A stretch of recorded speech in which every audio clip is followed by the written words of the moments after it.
योग वासिष्ठ महारामायण वैराग्य प्रकरण।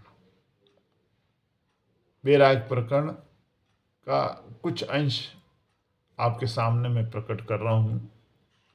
महर्षि वाल्मीकि जी भारद्वाज जी से कहते हैं कि हे साधु पुरुष भारद्वाज, ये जो जगत भासता है ना, सो वास्तविक नहीं है। ये केवल अविचार से भासता है कुछ नहीं। विचार करने से ये निवृत्त हो जाता है। जगत रूपा भ्रम यद्यपि प्रत्यक्ष दिखाई देता है, तो भी इस महान पवित्र शास्त्र कौन सा? योग वासिष्ठ महारामायण के विचार से अनायासी ऐसा अनुभव हो जाता है कि यह है ही नहीं, यह है ही नहीं। यदि हम विचार करके देखें तो आकाश में जो हमें नीलिमा प्रतीत होती है, नीलिमा भासित होती है, एक्चुअली वो वास्तव में सही नहीं है, वास्तविक नहीं है वो, और ना ही उसका कोई अस्तित्व है।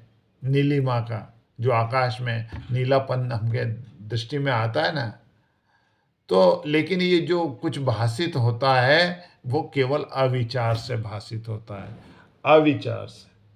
अविचार से भासित होता है। तो हे महामते, हे भरद्वाज, जीव के बंधन का मुख्य कारण वासना है।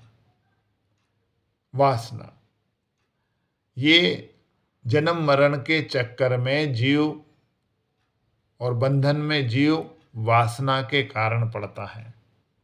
और वैसे वासना दो प्रकार की बताई है। वासना द्विविधा प्रोक्ता, शुद्धा च मलिना तथा। मलिना जन्मनो हेतु, शुद्धा जन्म विनाशिनी। अर्थात शुद्ध वासना और ये मलिन वासना, ये दो प्रकार की वासना। तो मलिन वासना जन्म की कारण, मलिन वासना जन्म की कारण है, और शुद्ध वासना जन्म की नाशक है, अर्थात मोक्ष का साधन है। ये मोक्ष की साधन है। मलिन वासना जीव को जन्म मृत्यु के चक्कर में डालती है। विद्वानों ने इसे पुनर्जन्म की प्राप्ति कराने वाली बताया है। और शुद्ध वासना में तो जगत का अत्यंत अभाव हो जाता है। अज्ञानी की वासना रस सहित होती है और ज्ञानी की रस रहित होती है। तो इसमें जन्म का कारण नहीं। तो इतना सा अंतर है शुद्ध वासना और मलिन वासना में।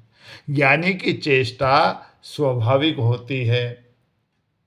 वह संपूर्ण व्यवहार करते हुए भी सर्वदा अद्वैत में ही रहता है। तो ऐसे ज्ञानी बुद्धिमान पुरुष परमात्म तत्व जानने वाले जीवन मुक्त कहलाते हैं। तो इस प्रकार ये दो प्रकार की वासना इस वैराग्य प्रकरण में योग वशिष्ठ महारामायण में बताई है। विस्तार से फिर कभी आगे बताएंगे। बस अभी इतना ही। बोलिए परब्रह्म परमात्मा श्री सद्गुरुदेव भगवान की जय।